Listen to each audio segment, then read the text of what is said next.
Hello people, welcome back to backend development with Node.js or Node.js on fast track, whatever you like to call it. And in this video, we will see how you can really send data to the server. In the last video, we built our very first Node.js application, and we were able to make few web requests, and we were able to load few web pages. Now, the challenge is to get some data back to our server from the front end.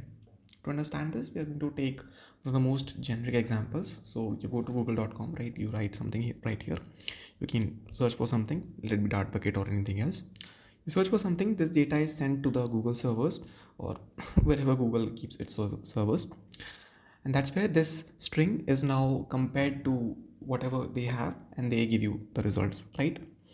Now the problem is we already know from the last few videos that again there are two major parts of the modern day web application. So we have backend and we have a front end. Right now we do not have a front end, so we need a way to mimic our front end. And for that reason, what you have to do is you have to go ahead, download this tool called Postman. It's a great tool. All you have to do is you have to just select the right operating system, select the right version, and just download the tool. You can log in using Google or any other authentication, whatever suits you. And once you are in, you get to see it in this way, right? Now to send data to a server, what we generally do is we use the post request. If you look closely in the past code, we've been using get requests, right? So if I hit the request at localhost colon 3000 slash this, I'll get to see hello world. Slash info, I get to see this is info, right? But now to send data to the server, we'll be making use of post request, right? And to do so, we will just create a post request right here. Again, this can be created after these get requests. So I'll say app.post, and then what we will do is we can again have a slash or just say test, because and for now we just need to see what happens. Okay, that's that. And again, we will, just like we did for the get requests, we'll have our request and response objects in here so that we can see what's there, and then we can return some response. For now, let's say post request hit, right? And whatever we get from the request, we can log on the console. So we can say console.log request.body. Okay, not base URL, it is body, right? So whenever we attach some data with a post request, we can get it from request.body, and that's why we are logging it to the console for now, right? Okay, for now I'm assuming that you've already downloaded Postman, and we'll start by creating a new request. We'll click here, we'll select HTTP. Yes, that's what we need. And before we can do that, we have to come back here and start our server. How do we do that? We just go to package.json. We get to see, okay, there are no scripts out here. For now, what we'll just do is we'll say nodemon app.js. Okay, that starts our server, and we already know that it will be running on the localhost 3000 because we have passed the port right here. Okay, we'll get back here. We'll say localhost colon 3000. Again, this is pretty much just like using a browser, but the only difference is that it is mostly being used by developers to see what they are sending, what they are getting, so on and so forth. Nothing to rocket science here. It's just the address bar right here, and this is the send button. Okay, that's what we have to look at. Okay, so let's try hitting a get request right here. This is our address. Let's try to send this and see what we get. Okay, there's some issue. Okay, I've misspelled it. Let's zoom it as well, right, so that it's clearly visible. Okay, let us send it again, right? So we get to see hello world. Okay, that's working. And now what we'll do is we'll test app.post just to see if we are getting some data, right? So what we'll do is we'll say slash test and we'll hit send. Okay, something went wrong. Why?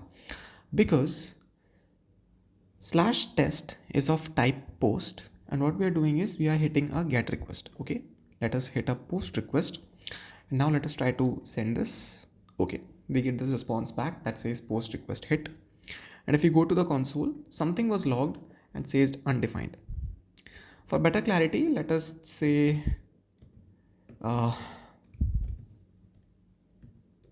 data in post request. Right, we will save this. We will wait for this to restart. Again, we'll hit the request. Right, so data in post request is undefined. It's because we are not really sending anything to the server. Right, to send data, what we have to do is we'll come back to Postman and we'll go to this body section. Right, and remember what we are trying to get data is on the request.body. Right, so that's why we will create a body, and right here we will select raw. Okay, now you get to see this JSON is automatically selected by default, and if it is not, just make sure that it's JSON out there. Right, we will try to send some JSON data. Again, JSON is nothing nothing rocket science. It's just JavaScript object notation, so it's just like JavaScript but a different format. You'll get hang of it once you start using it. Okay, so what we'll do is we'll say name, we can say Dartbucket, let's say Nodejbucket, because it's again a node tutorial. We will send this, right, and we come back here. Okay, it is still undefined. Okay, now there's a very small issue. It's because we can go back to the headers of our request and we see headers are hidden. We'll try to see the headers. Right, the content type that we are sending is of type application/JSON. So we need to ensure that our server is ready to accept JSON type data. Right, so to do so, what we'll do is we'll say app.use, we'll say JSON. Right, we'll execute it because we want, and again this is something that is given by Express itself. Now our server, which is an Express server, is ready to accept JSON type data and will be able to understand what that data is. Right, so let's get back here to the body. Right, we'll ensure we are sending the right body, and then we will hit the request again like so, and now we can see that we get our data right here. Okay, now it is being read by the server, and if you just need to print whatever this key holds, it's pretty simple. Again, it's a JavaScript object, so what you can do is you can say const data and we'll say request.body like so, and again we can do console.log, and this time we'll say data dot, and we know it's the name, so we'll console log the name property on data. Right, so let's comment this out. Let's restart the server. Let it restart. Okay, it's up and running. Let's hit the request again. Okay, post request hit, status 200, seems nice. And yeah, you get to see whatever was there inside data dot name property. Another way, again, it's not a node concept, it's a JavaScript basic concept. What you can do is you can say name, because we already know there's a key called name in data. Right, so I can remove this and I can directly console log name, and it should work pretty fine. So I'll just try to send the request again, and yeah, you get to see Nodejbucket again. So that's very basic thing, right? That's how you can send data to the server and be able to extract information out of it, do some other operations, and be able to send data back. Let us look at one more practical example. Right, again, you won't be doing this in real life, but still, why not?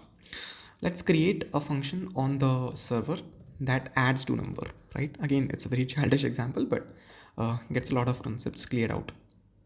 So let's call it /add. Right, and we'll say request response like so,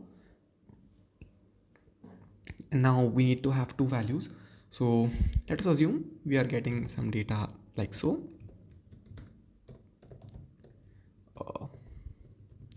Val1, okay, not val1, a comma b works just fine, and then we can have request dot body. Right, and then what we can do is we can say const result, not result, let's say sum equals a plus b, and then we can say just dot send, and this time we'll be again not sending any text or HTML, we will send some JSON. So what we can do is we can say rest.json, and that works pretty fine. We can send a JSON object, we can say sum is sum, like that. Okay, all right, and let us end it with a return statement. Okay, let's save this. Okay, server is restarted. We'll get back to Postman, and now we will create another request like so. This is of again type post. We can copy this, right? Then we can say add, go to our body, select raw, again it's JSON. We have two parameters, a, let's keep it 23. Okay, this should be in double quotes. Okay, and then we have got another value b, that's what should it be, let's put 44 there. Let's see what happens, right? And then what we'll do is we'll just send. Okay, and we get back the sum, right? So if you come back here and again look at the code, what we did was we just took out a comma b, a and b from the request dot body, because we knew we are going to have these two properties on it. We just calculated the sum, and that is what we returned in our response. And that's how you really send data to the server. You can again perform some other actions here. We'll be performing some other actions where we'll be sending this data to a real database, getting some response from there, and that is what we'll be returning to our user inside of the as a JSON object, right? And for an assignment before the next tutorial, what I want you to do is create an API to find the difference between two integers, and return it, right? Integers and return it. All you have to do is just it's pretty simple. If you understand this, you can definitely build this API, not a big deal. Just try to run this on Postman, test if it works, take a screenshot, post it on LinkedIn, Twitter, whatever you feel like, tag me, subscribe to the channel, like this video, and I'll definitely see you in the next one.